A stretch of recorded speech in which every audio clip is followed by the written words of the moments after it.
Now, the GOP tax plan apparently has a lot of CEOs excited about the potential windfall of millions of dollars in savings. Now, Republicans claim that these savings will make these corporations create jobs, that they need these tax cuts because we're so uncompetitive and we've got to create more jobs. Now, look, that's been debunked about 1 million times. Again, tax cuts for the rich do not have any correlation on job creation or economic growth. In fact, I've got data that backs me up, which they do not have. A recent study by the Nonpartisan Congressional Research Service examined tax rates and economic growth since World War II. You know what they found? Changes over the past 65 years in the top marginal rate and the top capital gains rate do not appear correlated with economic growth. The reduction in the top statutory tax rates appears to be uncorrelated with saving, investment, and productivity growth. The top tax rates appear to have little or no relation to the size of the economic pie. There's another study published in the New York Times, which analyzed 92 different publicly held American corporations that reported a profit in the United States every year from the years 2008 to 2015, and had a corporate rate of less than 20%. Now, that's interesting because that's exactly where the Trump GOP plan wants to bring corporate taxes down to. They're at 35% right now. They're like, no, we have to lower it to 20 so we can be competitive. Well, these 92 companies already pay that low rate. So what did they find? Well, they found that these 92 consistently profitable firms were not, I repeat, not among the nation's strongest job creators. In fact, the complete opposite happened. The companies that the Institute for Policy Studies had reviewed had a median job growth rate of over the past 9 years of nearly a negative 1%. That is compared with 6% for the entire private sector. Of those 92 companies, 48 got rid of a combined total of 483,000 jobs. At the companies that cut jobs, the chief executive's pay averaged nearly $15 million compared with $13 million average for S&P 500 companies.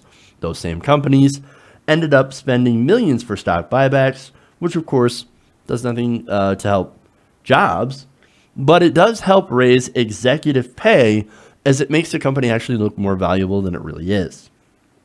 So now it's no surprise that few CEOs, when asked, admitted to planning to invest into their companies if these tax cuts go into effect.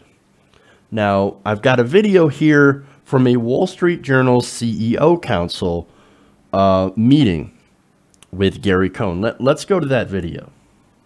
If the tax reform bill goes through, do you plan to increase investment, your company's investment, capital investment? Just a show of hands, if the tax reform goes through? Okay. Why aren't the other hands up? Why aren't the other hands up? I saw like 3 hands in a room full of people. Why? Well, it's because they never planned on actually creating jobs. Look, these corporations do not need to invest in their companies. That's why they're not going to. There is just not enough demand to justify hiring more people, investing more in your company. Look, if it has to do with money, they've already got all the money in the world. In fact, they could hire thousands of people, hundreds of thousands of people. Why? But why don't they? It's because they don't actually need more people. Look, if you really want these companies to actually create jobs, well, maybe we should ensure that workers have money to spend. Turns out when people have money in their pockets, regular working people, they spend that money, that stimulates demand. I know, it's a simple concept, right? But they don't get it. Look, maybe the fix to that is, again, boosting worker pay, but also putting in higher marginal tax rates that kick in if you decide not to invest in your company by hiring workers or expanding their pay. I mean, sure, you can give companies tax breaks, you can give them incentives, but they've got to have some strings on them. Like, you either show that you can create jobs or you boost pay for your already, for your workforce that's already working, or you don't get it. You don't get any special rates. You don't get any special things. Nothing. Dick. That's maybe what I would do. If you're not creating jobs or you're not boosting pay, you're not helping the economy grow, and you don't deserve nothing. But see, here's what we know. We know what this is about. Republican donors, they want more of the pie. And what they're doing is that they're pushing to get their taxes cut. And here's, and they've used a lot of stupid arguments. Here's one of the newest ones that they're using. They argued that slashing the corporate tax rate would actually increase regular household income for regular people.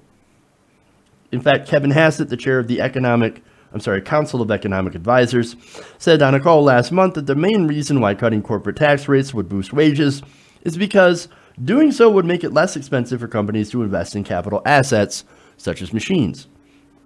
He said, more assets like machines let workers produce more, and where workers can produce more, businesses can afford to pay their workers more. Oh, no, that relies on supply. That's trickle-down supply-side bullshit economics. That doesn't work. When those workers have more money, then they can go and buy more, and then, of course, these companies will need to produce more to keep up with that demand. Again, this is simple, right?